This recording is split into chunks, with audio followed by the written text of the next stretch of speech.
प्रिय विद्यार्थियों नमस्कार। व्याख्याता इतिहास के स्तर के जो महत्वपूर्ण प्रश्नोत्तर हैं, उनकी जो हमारी सीरीज है उसमें आज फिर से आपका स्वागत है।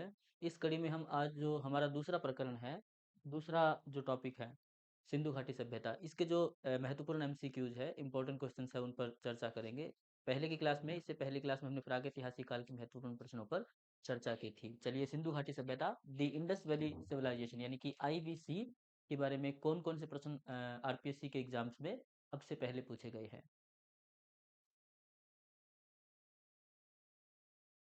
पहला प्रश्न है इस कड़ी में, सुमेलित कीजिए। आरपीएससी हेडमास्टर 2021 के एग्जाम में ये प्रश्न पूछा गया था। आलमगीरपुर, धौलावीरा, राखीगढ़ी, कालीबंगा, सिंधु घाटी सभ्यता के जो आर्कियोलॉजिकल साइट्स है या जहाँ पर एक्सकेवेशन किया गया है, उत्खनन किया गया है, उन साइट्स को वर्तमान में वो भारत किस राज्य में है से सुमेलित करना है। ठीक है, यहाँ दिया है राजस्थान, हरियाणा, उत्तर प्रदेश और गुजरात।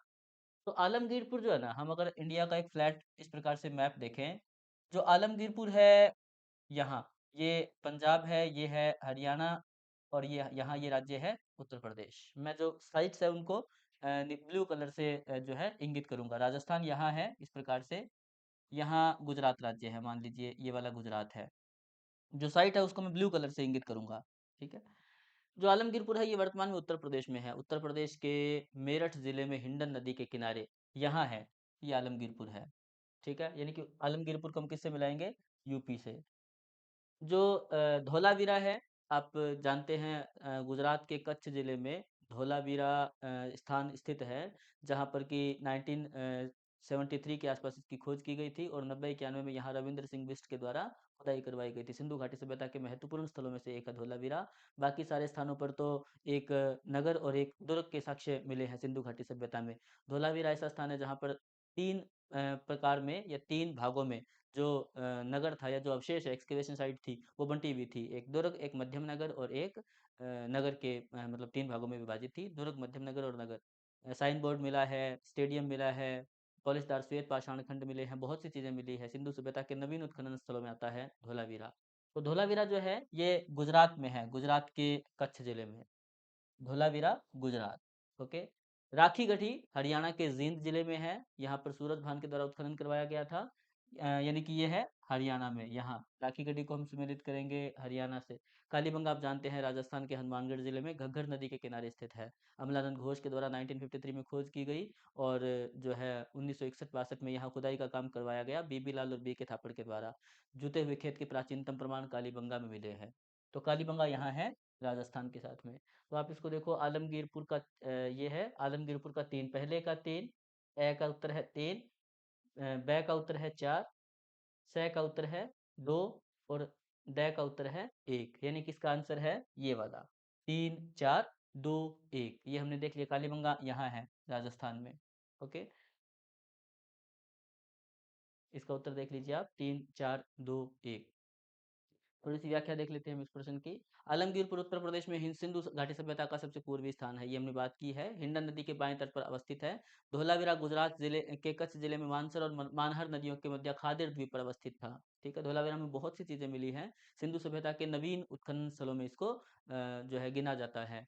राखी गढ़ी हरियाणा के हिसार में अवस्थित है, जो सिंधु घाटी सभ्यता का भारत में सबसे बड़ा स्थल माना जाता है। राखी गढ़ी जो है जहाँ खुदाई करवाई गई है हरियाणा के जींद जिले में, सूरज भान के द्वारा 1968 में यहाँ खुदाई करवाई गई थी। इसका क्षेत्रफल 240 हेक्टेयर बताया जाता है, 240 हेक्टेयर के आसपास है। और भारत में सिंधु घाटी सभ्यता का ये सबसे बड़ा उत्खनन स्थल माना जाता है राखी गढ़ी। अच्छा, कालीबंगा हनुमानगढ़ में है। राजस्थान के हनुमानगढ़ में सरस्वती, प्राचीन सरस्वती और वर्तमान की घग्गर नदी के किनारे, आजकल की जो घग्गर नदी है उसके किनारे है। हिमालय की शिवालिक पहाड़ियों से निकलती है घग्गर और उस नदी के किनारे कालीबंगा है, जहाँ विश्व में कपास की खेती के प्राचीनतम प्रमाण मिले हैं। इसके अलावा जुते हुए खेत, एक साथ दो फसलें उगाना, एक खोपड़ी मिली है जिसमें बालक की खोपड़ी मिली है जिसमें 6 छेद है, तो जिसको शल्य चिकित्सा का प्रमाण माना जाता है। कुरेदकर नादी बनाने के साक्ष्य, यज्ञ के लिए अग्नि वेदियां, पशु बलि के प्रमाण, बहुत कुछ मिला है कालीबंगा से। और कालीबंगा सिंधु घाटी सभ्यता के पहले दो, हड़प्पा और मोहनजोदड़ो के बाद तीसरा सबसे महत्वपूर्ण स्थान माना जाता है। तो ये आपका पहला सवाल था और उस पहले सवाल का उत्तर है तीन चार दो एक। चलिए दूसरे प्रश्न की तरफ चलते हैं। निम्नलिखित कलाकृतियों में से कौन सी मोहनजोदड़ो से प्राप्त नहीं हुई है? तो मोहनजोदड़ो से कौन-सी जो है निम्न में से कौन-सी प्रतिमा या कौन-सी कलाकृति नहीं मिली है? पशुपति की मोहर मोहनजोदड़ो से मिली है। बलुआ पत्थर का पुरुष धड़ जो है, लाल बलुआ पत्थर का पुरुष धड़, ये मोहनजोदड़ो से नहीं मिला है। ये प्राप्त हुआ है हड़प्पा से। ठीक है? बाकी वाला देखने की आवश्यकता ही नहीं है। बैठी मुद्रा में पुरुष मूर्ति अथवा पुरोहित और कांस्य नर्तकी। बाकी की सारी जो प्रतिमाएँ हैं या कलाकृतियाँ हैं, ये मोहनजोदड़ो से मिली है। आप जानते हैं मोहनजोदड़ो पाकिस्तान के सिंध प्रांत के लरकाना जिले में सिंधु नदी के किनारे स्थित सिंधु घाटी सभ्यता का वैसे तो दूसरा उत्खनन स्थल है समय के हिसाब से, क्योंकि पहला उत्खनन स्थल था हड़प्पा, जहां 1921 में खुदाई करवाई गई राय बहादुर दयाराम साहनी के द्वारा। ये दूसरा उत्खनन स्थल है जहां पर 1922 में राखाल दास बनर्जी के द्वारा उत्खनन करवाया गया। लेकिन सिंधु घाटी सभ्यता का अवधि के हिसाब से दूसरा, और जो अवशेष मिले हैं उनके हिसाब से सबसे महत्वपूर्ण स्थान माना जाता है मोहनजोदड़ो को। मोहनजोदड़ो का शाब्दिक अर्थ मृतकों का टीला, लाशों का ढेर है, सिंधी भाषा का शब्द है। खूब सारी चीज़ें यहाँ मिली है, जिनमें बड़ा स्नान, विशाल स्नानघर, विशाल अन्नागार, पुरोहित का आवास और बहुत सारी चीज़ें, नगर नियोजन, नालियाँ, नरमुख, सुंदर व्यवस्था मिली है। और बाकी इनमें सारे अवशेष मिले हैं, यह वाला नहीं मिला है। इस प्रश्न का उत्तर होगा ब। बलुआ पत्थर का पुरुष धड़, ये मोहनजोदड़ो, यानी कि आपको इस प्रश्न में याद क्या करना है, मोहनजोदड़ो से पशुपति की मोहर मिली है। बैठी मुद्रा में पुरुष मूर्ति अथवा पुरोहित की मूर्ति जो है ये प्राप्त हुई है, और कांसे की नर्तकी प्राप्त, ये भी प्राप्त हुई है। बलुआ पत्थर का पुरुष धड़ प्राप्त नहीं हुआ है। यहाँ ये वाली फोटो देखिए आप, ये लाल बलुआ पत्थर का बना हुआ पुरुष धड़ है, जो कि हड़प्पा से प्राप्त हुआ है। बलुआ पत्थर के पुरुष धड़ की मूर्ति नर कबंध प्रस्तर, ओके, हड़प्पा स्थल से प्राप्त हुई है। मैंने बाकी सारे तो मोहनजोदड़ो से मिले हैं। और ये वाली जो प्रतिमा है लाल बलुआ पत्थर का पुरुष धड़, ये मिला है हड़प्पा से, तो ये मोहनजोदड़ो से नहीं मिला है। चलिए अगले सवाल की तरफ चलते हैं। निम्नलिखित में से कौन सा कथन सिंधु सभ्यता सरस्वती सभ्यता के बारे में सही नहीं है? ठीक है, सहायक आचार्य की जो परीक्षा थी 2021 की, उसमें ये प्रश्न पूछा गया था। गेहूं और जौ उनके प्रमुख खाद्यान्न थे, ये सही है। सिंधु सभ्यता में गेहूं और जौ जो है प्रमुख खाद्यान्न थे। गाय बैल पाले जाने वाले प्रमुख पशु थे। अब गाय बैल ही प्रमुख पशु थे ऐसा नहीं प्रतीत होता। बैल जरूर था, क्योंकि बैल बहुत से जो मोहरे हैं उनमें सबसे ज्यादा अंकन एक सिंग वाले बैल का हुआ है, तो बैल तो प्रिय पशु उनका था ही। गाय का भी खूब अंकन हुआ है, तो गाय भी संभवतया प्रिय पशुओं में था। ये जो है मतलब कथन भी सही मान सकते हैं। मनकों का निर्माण एक विकसित उद्योग था, ये वाला। चनहूदड़ो और लोथल से मनके बनाने के कारखाने मिले हैं। मनके जो है उसको अंग्रेजी में कहते हैं BEAD, बीड, मनके, यानी कि माणिक, जो कि माला बनाने के काम में आते हैं, या जिनको पिरोकर माला बनाई जाती है। तो सिंधु घाटी सभ्यता में चार्ल्स डनी, गोमेद, सेलखड़ी, कार्नेलियन, चर्ट, अलग अलग पत्थर होते थे, उनके मनके बनाए जाते थे। सोने चांदी के मनके भी बनाए जाते थे। उन मनकों को पिरोकर माला बनाई जाती थी। और ऐसी कुछ मालाएं, जैसे 6 लड़ियों वाला हार हड़प्पा से मिला है। मोहनजोदड़ो से भी गोमेद का बना हुआ हार मिला है। खूब सारे मणके मिले हैं। चनहूदड़ो पाकिस्तान के सिंध प्रांत में एक स्थान था, और लोथल भारत के गुजरात में एक स्थान था, जहां से मणके बनाने के कारखाने प्राप्त हुए, या मणके बनाने के अवशेष है। तो मणके बनाने का उद्योग एक विकसित उद्योग था, इसमें कोई गलत नहीं है। अब उनका व्यापार मेसोपोटामिया, चीन और रोम से होता था। ये कथन जो है, इसमें हम लोगों को शक है। मेसोपोटामिया यानी आजकल का इराक, इससे व्यापार होता था। रोम के साथ भी व्यापार मतलब मान सकते हैं, हालांकि कोई प्रमाण नहीं है। लेकिन चीन के साथ व्यापार बिल्कुल नहीं था। तो इसमें ये वाला तो सही है, लेकिन ये और ये जो है गलत है। मेसोपोटामिया के साथ होता था, मिस्र के साथ होता था, फारस के साथ व्यापार होता था। लेकिन रोम के साथ चीन और रोम के साथ व्यापार नहीं होता था। एक और आगे द्वीप है यूनान के पास में, क्रीट द्वीप, उस क्रीट के साथ भी व्यापार होता था, रोम के साथ नहीं होता था। तो इसमें मेरे हिसाब से उत्तर होगा स। चलिए, हाँ, उनका व्यापार मेसोपोटामिया, चीन और रोम से नहीं होता था। तो आप इस कथन में आपको याद क्या करना है, गेहूं जो प्रमुख खाद्यान्न थे, गाय बैल पर पाले जाने वाले प्रमुख पशु थे, मनकों का निर्माण एक विकसित उद्योग था। मेसोपोटामिया के साथ व्यापार था, लेकिन चीन और रोम से व्यापार नहीं होता था। इसकी व्याख्या देख लेते हैं हम। ये मैप है उन क्षेत्रों का जिनके साथ इंडस लोगों का व्यापार होता था। पहले हम इसकी व्याख्या देख लें, फिर बात करेंगे। सिंधु सभ्यता का मेसोपोटामिया यानी कि सुमेरिया तथा मिस्र की सभ्यता से व्यापारिक संबंध थे। सुमेरिया यानी कि आजकल का जो इराक है, इस वाले मैप में देखेंगे आप, ये भारत है, ये आजकल का पाकिस्तान का क्षेत्र है, भारत में ही था ये, इस प्रकार से ये पाकिस्तान है। यहाँ ईरान का क्षेत्र है, ईरान जिसको कि उस समय फारस कहा जाता था। ये यहाँ दजला और फरात नदियां हैं, वर्तमान के इराक देश का क्षेत्र। और ये जो इराक वाला क्षेत्र है ना, इसको कहा जाता था मेसोपोटामिया। इस मेसोपोटामिया में उस समय कई प्रसिद्ध नगर हुआ करते थे, जैसे कि उर, उरूक, मारी, सुमेर, बेबीलोन इत्यादि। ओके, ये प्रमुख नगर होते थे। आप लोगों ने सुना है दुनिया के 7 आश्चर्यों में बेबीलोन के झूलते हुए बगीचे हैं, the hanging gardens of Babylon. Okay, Sumer एक प्रसिद्ध स्थान है जहाँ पर लेखन कला शुरू हुई थी। मारी एक प्रसिद्ध नगर था मेसोपोटामिया का, दजला और फरात नदियों की जो सभ्यता थी, मेसोपोटामिया की सभ्यता, उसका एक प्रसिद्ध नगर था मारी, जो कृषि के लिए फेमस था। उरूक और उर मतलब उर और उरूक, ये भी मेसोपोटामिया के प्रसिद्ध नगर थे। इस वाले एरिया में थे ये, इराक में। ठीक है, अच्छा मिस्र अफ्रीका महाद्वीप में, ये अफ्रीका महाद्वीप है। यहाँ पर ये नील नदी के किनारे देश था मिस्र। ठीक है, तो ये जो फारस का क्षेत्र है, यहाँ सिंधु सभ्यता थी। फारस का क्षेत्र है, मेसोपोटामिया का क्षेत्र है, मिस्र का क्षेत्र है, इन सबसे व्यापार होता था इंडस लोगों का। लेकिन एक तो यहाँ ये वाला देश है इटली, अफ्रीका ये यूरोप महाद्वीप के दक्षिण में इटली, और एक यहाँ पर देश है चीन, ये वाला। Okay, China. तो इटली की राजधानी है रोम। एक तो रोम के साथ व्यापार के, मैं इसको अलग कलर से दर्शा देता हूँ, रोम के साथ व्यापार के और यहाँ चीन के साथ व्यापार के कोई प्रमाण हम लोगों को नहीं मिले हैं। इसका मतलब संभवतया बाकी के साथ व्यापार तो था, लेकिन रोम और चीन के साथ इंडस लोगों का व्यापार नहीं होता था। चलिए, अगला प्रश्न, कौन सा सुमेलित नहीं है, मतलब किस स्थान पर किस व्यक्ति ने उत्खनन करवाया?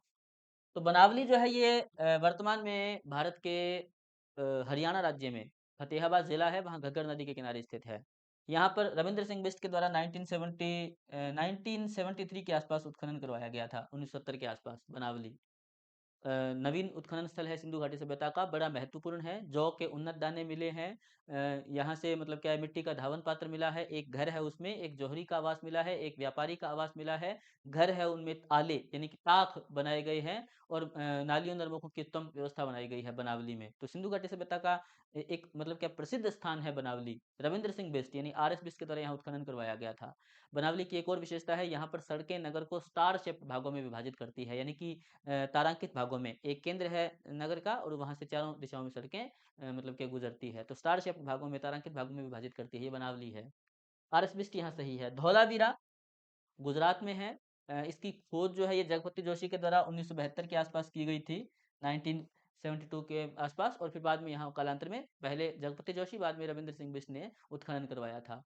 तो धोलावीरा जगपति जोशी भी इसमें सही है। राखी गढ़ी बसंत सिंधे, ये भी सही है, हरियाणा के जींद जिले में राखी गढ़ी है। 1968 के आसपास इसकी खोज की गई और उसके बाद में यहाँ खुदाई बसंत सिंधे और जगपति जोशी दोनों के द्वारा करवाई गई थी। मिताथल जो है, मिताथल, ये इसमें सही नहीं है।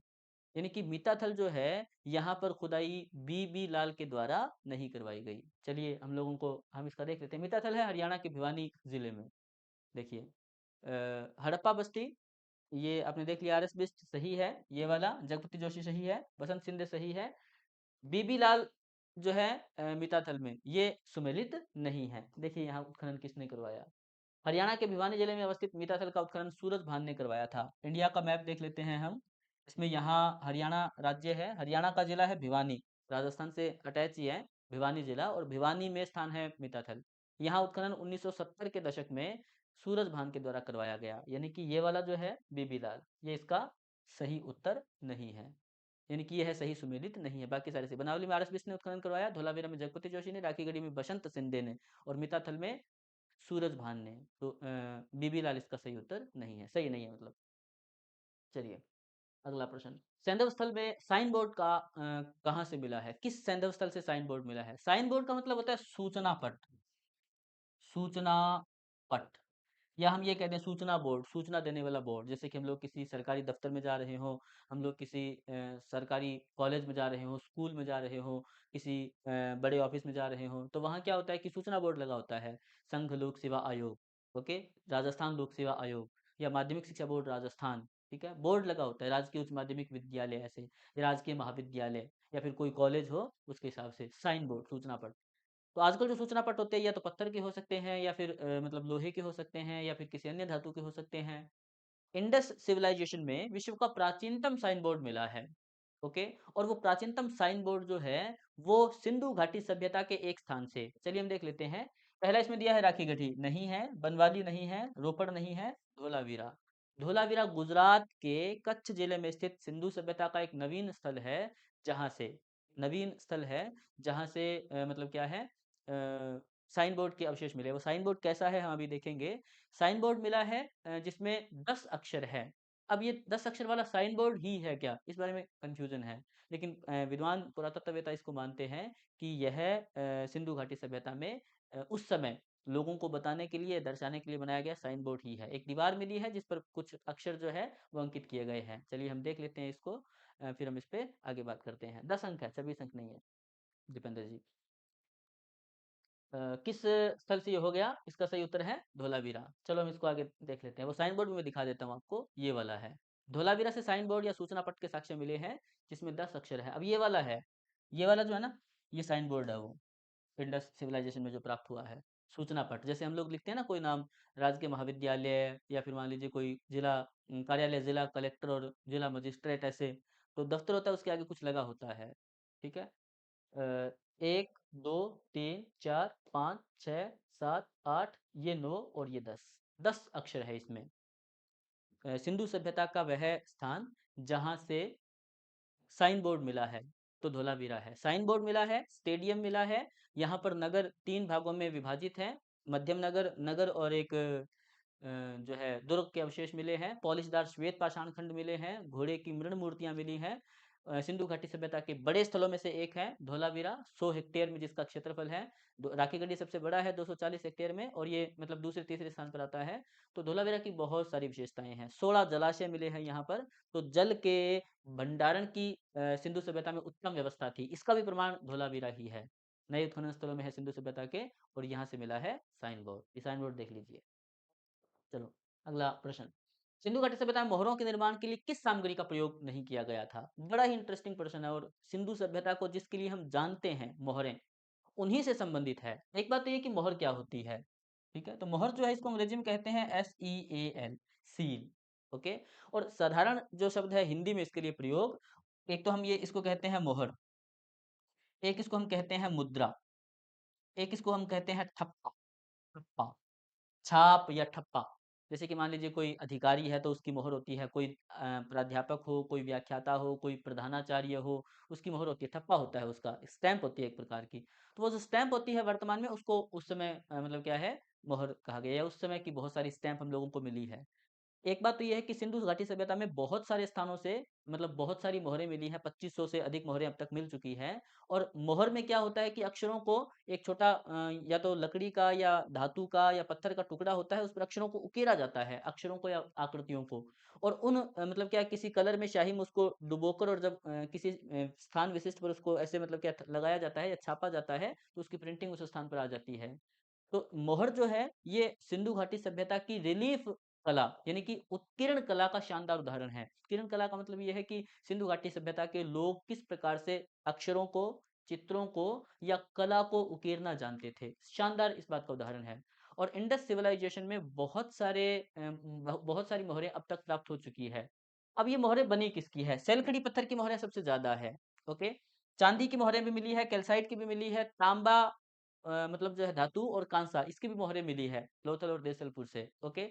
लेकिन लोहे की मोहरें नहीं प्राप्त हुई है। ये दीपेंद्र जी, लोहे का प्रयोग नहीं हुआ, वेरी गुड, बिल्कुल सही है। लोहा जो है ये भारत में बहुत बाद में प्रचलन में आया मानव के द्वारा, या भारत में जो सबसे पहले जिस धातु का प्रयोग किया गया वो तांबा थी। उसके बाद में दूसरी धातुएं आई, कांसा में प्रयोग हुआ, कांसा धातु क्योंकि मिश्रित धातु थी उसका निर्माण किया गया। लोहे का प्रयोग भारत में लगभग 1000 ईसा पूर्व के आसपास शुरू हुआ। इंडस सिविलाइजेशन का काल लगभग 2250 से 1750 ईसा पूर्व है। तो उस समय तक लोहे का प्रचलन ही नहीं हुआ था। ओके। सिंधु सभ्यता में मोहरें लोहे की बनी हुई नहीं होती थी। लोहे का प्रयोग मोहर बनाने में नहीं किया गया। किस स्थान से प्रयोग नहीं किया गया? तो लोहा, ये इसका सही उत्तर है। आप कुछ मोहरें देख लीजिए, ये वाली। सिंधु घाटी सभ्यता में सर्वाधिक मोहरें सेलखड़ी से बनी हैं, ये आपको याद रहना चाहिए। सेलखड़ी पत्थर की सबसे ज्यादा मोहरें बनी है। इनके अलावा लोथल और देसलपुर से तांबे की बनी हुई मोहर भी प्राप्त हुई है।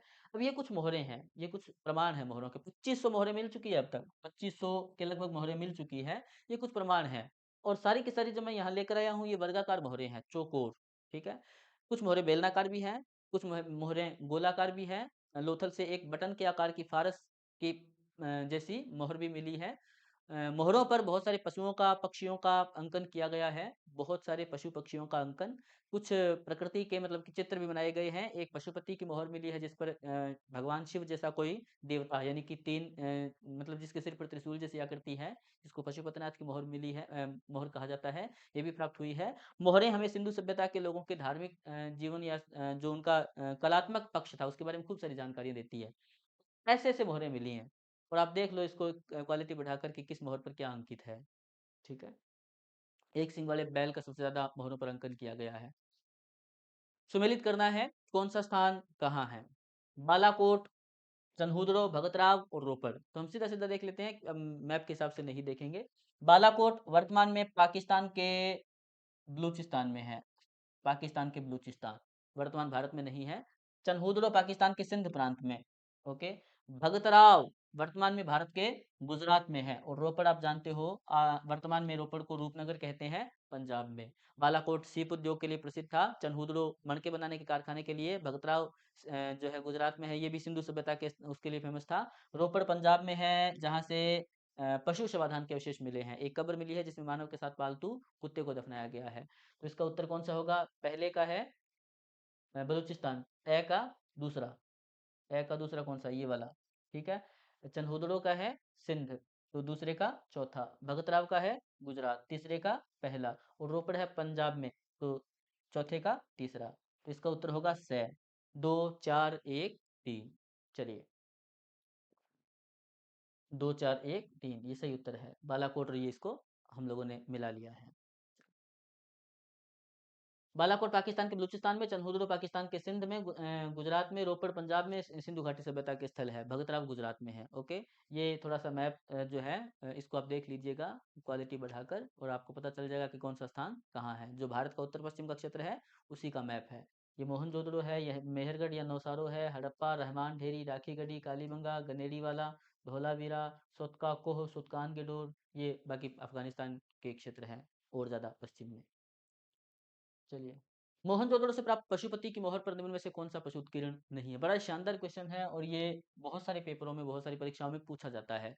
मोहनजोदड़ो से एक मोहर मिली है जिसको पशुपति की मोहर कहते हैं और इस पर क्या है कि बहुत सारे मतलब क्या पशुओं के चित्र अंकित है। तो कौन सा है जो नहीं है? ओके, हाथी अंकित किया गया है, बाघ अंकित किया गया है, गैंडा अंकित किया गया है, बैल अंकित नहीं किया गया। बैल के स्थान पर महिष अंकित किया गया है, महिष। और महिष का मतलब है भैंसा, भैंसा अंकित किया गया है। ओके, बैल अंकित नहीं किया गया है। चलो हम देख लेते हैं इसको। इस प्रश्न का सही उत्तर है बैल। कौन सा नहीं अंकित किया है? आपको याद रखना कि हाथी, बाघ और गेंडा तो है, ये वाला नहीं है, बैल अंकित नहीं किया गया है। चलो वो मोहर भी देख लेते हैं हम लोग। ये वाली मोहर है। मोहनजोदड़ो से प्राप्त पशुपतिनाथ की मोहर पर 5 प्रकार के, प्रकार तो 5 है और कुल पशु कितने हैं? 6। 6 पशु अंकित है। मैं बताऊंगा आपको 6 पशु कौन कौन से हैं। इनमें बाईं ओर एक गैंडा तथा एक भैंसा। अब ये मेरी बाईं ओर है, लेफ्ट साइड। इस तरफ से हम अगर खड़े होंगे तो ये वाली बाईं साइड है, ये वाली बाईं साइड है और ये वाली है दाईं साइड। ओके, यहाँ के हिसाब से। तो इसमें जो बाईं तरफ है, बाईं तरफ हमारे हिसाब से, उस बाईं तरफ में एक गैंडा और एक भैंसा है। ये वाला है एक गैंडा और ये वाला है एक भैंसा, जो मतलब इस योगी के बाईं तरफ अंकित है इस फोटो के हिसाब से। जो ये वाली साइड है दाईं तरफ, एक यहाँ हाथी और एक बाघ अंकित है, ये वाला बाघ है। ओके, और नीचे 2 हिरण अंकित है नीचे, एक तो यहाँ है और एक इसके पास में यहाँ है, 2 हिरण अंकित है। तो 1 2 3 4, 4 तो ये 4 प्रकार के 4 पशु हो गए और ये हिरण 2 है। ओके, तो हिरण 2 हिरण है, संख्या में 2 है, प्रकार एक ही है पशु का यानी कि हिरण ही है। तो कुल मिलाकर 5 प्रकार के 6 पशु अंकित है। और ये जो पुरुष है, ये जो कोई व्यक्ति है जो कि योगी की मुद्रा में बैठा है, इसके सिर पर त्रिशूल जैसी आकृति है, ये वाली। ओके, और क्योंकि एक योगी की मुद्रा में बैठा हुआ व्यक्ति है जिसके सिर पर त्रिशूल जैसी आकृति है, उसके चारों तरफ 4 पशु अंकित किए गए हैं। ये क्या है ये पता नहीं है, लेकिन सर जॉन मार्शल जिन्होंने उत्खनन करवाया मोहनजोदड़ो में, निर्देशन में जिनके उत्खनन हुआ था, और बहुत सारे मार्टिमर व्हीलर महोदय थे, मैके थे, जो उत्खनन करने वाले लोग थे, उन लोगों ने, पुरातत्ववेताओं ने कहा कि संभवतः ये कोई देवता है इंडस लोगों का, जिसका कि मोहर पर अंकन किया गया है। और मार्शल ने इसको रुद्र शिव कहा, यानी कि उन्होंने इसकी तुलना वर्तमान भारत में उस देवता से की जिनको पशुओं के देवता के रूप में पूजा जाता है, यानी कि पशुपति नाथ। पशुपतिनाथ की मोहर इसको कहा जाता है, ये मोहनजोदड़ो से मिली है। ये पशु इस पर अंकित किए गए हैं। मैं इसको साफ कर देता हूँ, आप इसको एक बार फिर से देख लीजिएगा। हम बचपन से इस मोहर को देखते आए हैं किताबों पर अंकित। चलिए, सिंधु सभ्यता से संबंधित कौन सा स्थल बलूचिस्तान में स्थित है? तो अब ये बाकी सारे पाकिस्तान में ही है। रहमान, डेरी, मांडा, मुंडीगा। मांडा तो भारत में है, भारत के जम्मू कश्मीर में। ठीक है, मुंडीगाग अफगानिस्तान में है। रहमान ढेरी पाकिस्तान के पंजाब में है। ओके। और सोतका कोह जो है, ये है पाकिस्तान के बलूचिस्तान में। पाकिस्तान के बलूचिस्तान में है। अगर हम इसको मैप के हिसाब से देखें, अभी हम मैप पे देखेंगे इसको, कौन सा स्थल बलूचिस्तान में स्थित है? तो सुल्तान गेडोर, बालाकोट और सोतका कोह, ये बलूचिस्तान में है पाकिस्तान के। यहाँ मैप नहीं दिया है, चलो हम बना लेते हैं। ऐसे ऐसे करके ये भारत देश है, इस भारत के साथ में ये पाकिस्तान है। और पाकिस्तान में जो इसका बिल्कुल वेस्ट वाला पार्ट है, पश्चिम वाला भाग, ये वाला भाग, ये बलूचिस्तान राज्य है। बलूचिस्तान, इस बलूचिस्तान में कई स्थान मिले हैं इंडस सिविलाइजेशन के। एक तो सबसे पश्चिमी स्थान है, मैं दर्शा देता हूँ यहाँ, ये वाला सबसे पश्चिमी स्थान, सुल्तान गेडोर। एक इसके पास में यहाँ सोतका कोह जो इस वाले प्रश्न का उत्तर था। एक यहाँ पर बालाकोट है। ओके। इनके अलावा और कई स्थान है, जैसे इसमें दिए हैं। पाकिस्तान में बलूचिस्तान में सोतका कोह के अलावा सुल्तान गेडोर, बालाकोट, राना गुंडई, डाबरकोट, दम्ब सादात, बेटा घाटी, कुल्ली और मेहरगढ़ सिंधु सभ्यता के स्थान है। मतलब ये सारे स्थान जो है ना, ये बलूचिस्तान में मिले हैं। वर्तमान भारत से बहुत पश्चिम में इंडस सिविलाइजेशन के ये स्थान बलूचिस्तान, यानी कि यहाँ तक जो है ना, सिंधु घाटी सभ्यता का विस्तार था। ओके। चलिए आगे, सम्मिलित करना है फिर से। हड़प्पा, लोथल, कालीबंगा, मोहनजोदड़ो, मतलब किस स्थान से क्या महत्वपूर्ण पुरास्थल प्राप्त हुआ है? चलो, हड़प्पा जो है, यहाँ से मिला है शवाधान R37, पहले का पहला। मार्टिमर व्हीलर को यहाँ से एक कब्र मिली, मतलब एक कब्रिस्तान मिला व्हीलर महोदय को, जिसमें कि 37 कब्रें मिली, 37 लोगों को दफनाए जाने की साक्ष्य है। तो वो 37 कब्र वाला जो क्षेत्र था, उसको R37 ये नाम दिया गया था मार्टिमर व्हीलर के द्वारा। और ये हड़प्पा में मिला है। व्हीलर ने खोज की, व्हीलर को ये प्राप्त हुए थे, मार्टिमर व्हीलर को 1946 के आसपास, जब उन्होंने उत्खनन का काम करवाया था। लोथल जो है, यहाँ से विश्व का सबसे प्राचीनतम ज्ञात गोदीबाड़ा, यानी सबसे प्राचीनतम डॉक यार्ड यानी कि बंदरगाह मिला है। 214 गुणा 36 मीटर का घेरा, जहाँ पर भोगवा नदी का जल आता था। उस जल के साथ में मतलब नाव आती थी, और उनपे सामान लाया जाता था, ले जाया जाता था। SR राव ने यहाँ उत्खनन करवाया था, और SR राव ने इसको विश्व का प्राचीनतम गोदीबाड़ा कहा था। ओके। तो गोदीबाड़ा मिला है लोथल में। कालीबंगा, जुते हुए खेत के प्रमाण, पहले तो दोनों सुमेलित ही है, लेकिन कालीबंगा विश्व के प्राचीनतम जुते हुए खेत के प्रमाण मिले हैं, एक साथ दो फसलें उगाने के प्रमाण, जिसमें जालीदार प्रारूप, यानी कि ऐसे ऐसे करके एक तो उत्तर से दक्षिण, और ऐसे ऐसे करके एक पूर्व से पश्चिम हराइयाँ होती थी, और उन हराइयों में दो प्रकार की फसलें उगाई जाती थी। तो एक साथ दो फसलें उगाने की कला से सिंधु निवासी परिचित थे। और जुते हुए खेत के प्रमाण केवल विश्व में एक ही स्थान से मिले हैं, वो है कालीबंगा। ठीक है। मोहनजोदड़ो, फ्रांस की 10.5 सेंटीमीटर की नर्तकी की प्रतिमा, जिसको कि मार्शल ने नटराज कहा, और ये मिली है मोहनजोदड़ो से। तो हम इसको देख लेते हैं, पहले दूसरे का तो पहला दूसरा ही है, ए और बै का तो पहला दूसरा ही है, ये वाला। ठीक है। कालीबंगा का है चौथा, और मोहनजोदड़ो का है तीसरा, नर्तकी की मूर्ति। तो इसका उत्तर होगा शायद बै। देख लेते हैं हम सही है गलत है। हाँ, बै। 1 2 4 3, हड़प्पा R37, लोथल गोदीबाड़ा, कालीबंगा जुता हुआ खेत, और मोहनजोदड़ो नर्तकी की मूर्ति। चलिए, ये व्याख्या आप देख लीजिए। हड़प्पा कब्रिस्तान R37 मिला है, और ये सारी कहानी आपको बता दी गई है। चलिए, आज की हमारी क्लास का समय पूरा हो रहा है, तो अगली क्लास में हम अ, कुछ और प्रश्न हैं उन पर बात करेंगे। आज के लिए इतना ही।